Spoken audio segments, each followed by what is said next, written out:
আসসালামু আলাইকুম। আমি আমার জীবনের কাহিনী আপনাদেরকে শোনাই।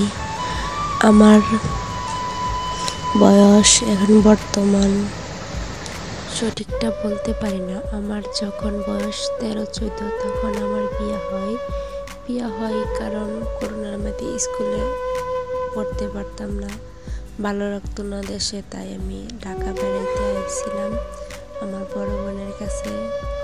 তখন আসার পর সবাই চাকরি করে, অফিসে যা, তখন আমি জিদ ধরছিলাম যে দেখবো অফিসটা কেমন, আমি ঢুকবো অফিসে। পরে ওরা তো দিবে না, আমার বোন দিবে না, আমার খালারা দিবে না অফিসে। আমার জিদ্দের কারণে দিছে অফিসে। আমি করছি 3 মাস, 1 মাস হেল্পারি করছি, তারপর 3-4 দিন বেশি চালায় গার্মেন্টসে গেছিলাম। বড় গার্মেন্টস, নাম হয়েছে রোড স্টোর, 7 তলায় করতাম আমি। পরে ঢুকছিলাম, বেতন ছিল 9,000, 9,500 মতো তখন বেতন ছিল আমার।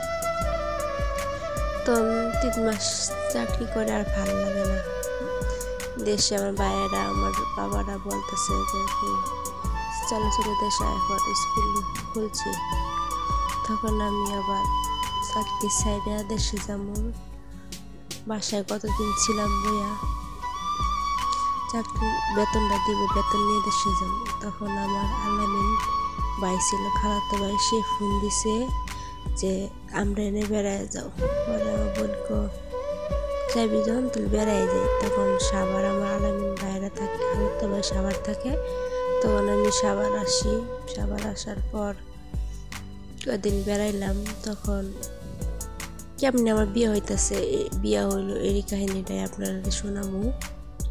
তখন আমি আসার পর আমার এত ভালো লাগছিল এই জায়গাটা, সাভার এলাকাটা, মিঠুর এলাকাটা হইলো, পরিবেশ উন্নত হইলো, কোনো না, আলো বাতাসের মতো কোনো নাই, গ্রামীণের কোনো হাব ভাবি নাই এই সাভার এলাকায়, পুরাই গ্রাম। এই কারণে আমার ভালো লাগছিল এই জায়গাটা। তখন আমি আসার পরে কি সুন্দর জায়গা, সে আমার মন টিকবে, আমার ভালো লাগবো।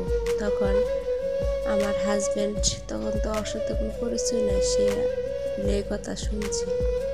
ও কি করছে, আবার মাইয়া মানুষ তো বেশি ভালো পাইতো না, মায়া মানুষ সরম পাইত।